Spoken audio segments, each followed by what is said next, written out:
یاد رکھنا یہ صرف جذبات کی باتیں نہیں، جوش کی باتیں نہیں. میں اپنا ایک پیغام ریکارڈ کرنا چاہتا ہوں. اگر اس ملعون اور اس خبیث نمرود کی اولاد تک میری یہ بات پہنچ سکتی ہے تو پہنچا دی جائے. تم نے بہت بھونک لیا اپنے مندر میں بیٹھ کر کے، تم پریس کلب آف انڈیا میں بیٹھ کر کے بہت بھونک لیے. کتے آپس میں اپنی گلی میں بہت بھونکتے ہیں. میرے اس میسج کو اس ملعون تک پہنچا دیں. اگر ذرا برابر بھی دم خم ہے تمہارے اندر، تمہاری ماں نے اگر دودھ پلایا ہے تم کو، تو اب میں مناظرے کا چیلنج نہیں دے رہا ہوں، ڈیبیٹ بھی نہیں کروں گا، بات چیت بھی نہیں کروں گا. آؤ میں اعلان کرتا ہوں، 8 دن کے اندر تم دلی پہنچو، کسی میدان میں پہنچو، اپنی ساری مقدس کتابیں لے کر کے آؤ. انشاءاللہ العزیز یہ فقیر قرآن پاک لے کر حاضر ہوگا. ہم آئیں گے، تم اپنے سارے گرو گھنٹالوں کو لے کر جمع ہو جاؤ. میں مناظرے کا چیلنج نہیں دے رہا ہوں، توجہ چاہتا ہوں. میں ڈیبیٹ کرنے کی بات ہی نہیں کر رہا ہوں. یہ نیوز اینکر جتنے دجالی میڈیا وہ بھی سن لیں، اپنے ڈیسک پر بیٹھ کر کے ٹٹو لوگوں کو لڑاتے رہتے ہیں وہ بھی سن لیں. قرآن، اسلام، رسول کی ذات پر حملے کرانے کے لیے زرخرید لوگوں کو بٹھاتے ہیں، وہ بھی سارے نیوز اینکر، یہ پنڈت سب جمع ہو جائے میدان میں. یہ فقیر قادری حاضر ہوگا. ایک بڑی آگ جلائی جائے، آگ لگائی جائے. میں اس سے کہتا ہوں میں بھی آگ میں داخل ہوں گا، تو بھی آگ میں داخل ہو جا. جو سلامت رہے گا اس کا دین حق پہچانا جائے گا.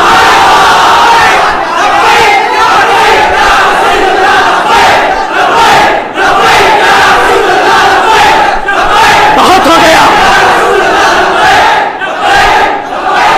ہے مسلمانوں، بہت ہو گیا احتجاج، بہت ہو گئے پروٹیسٹ، بہت ہو گئے ان سے مطالبے کرنا کہ اس کو گرفتار کرو، اس کا سر چاہیے. آؤ آج آر پار کی بات کر لیتے ہیں. زمانہ گزر گیا، 800 سال ہو گئے. سرکار غریب نواز کو بھی یہی چیلنج کیا گیا تھا. معین الدین حسن چشتی نے ہند میں یہ بتایا تھا کہ جو نبی کا غلام ہوگا وہ آگ میں بھی کود جائے گا. انشاءاللہ العزیز میں گنہگار ضرور ہوں، میرے اخلاق برے ضرور ہیں، لیکن جب بات میرے مذہب کی آئے گی، قرآن کی آئے گی، نام مصطفیٰ کی آئے گی، میں برسر اعلان آج پھر کہتا ہوں، آؤ تم سارے پنڈت مل کر کے آؤ، آگ لگائی جائے. تم سب پوری دنیا کو دکھانا میں بھی آگ میں داخل ہوں گا، تم بھی آگ میں آ جانا. دیکھتے ہیں کس کے جسم کو آگ جلاتی ہے.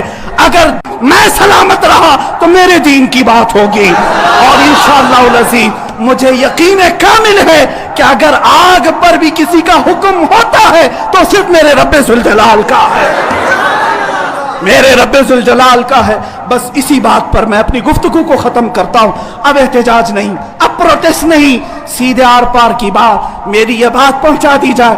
اگر جواب آ جائے تو دیکھ لینا مسلمانوں، مجھے یہ یقین ہے کہ اس کا کوئی جواب نہیں آئے گا، اس کا جواب نہیں آئے گا.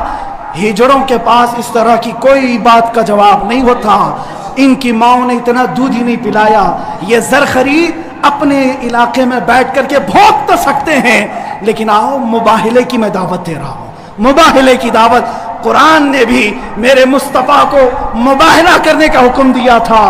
جب عیسائیوں نے بہت باتیں کی تو رب تعالیٰ نے فرمایا اے رسول فَقُلْ تَعَالَوْا نَدْعُ أَبْنَاءَنَا وَأَبْنَاءَكُمْ وَنِسَاءَنَا وَنِسَاءَكُمْ وَأَنفُسَنَا وَأَنفُسَكُمْ ثُمَّ نَبْتَهِلْ فَنَجْعَلْ لَعْنَةَ اللَّهِ عَلَى الْكَاذِبِينَ.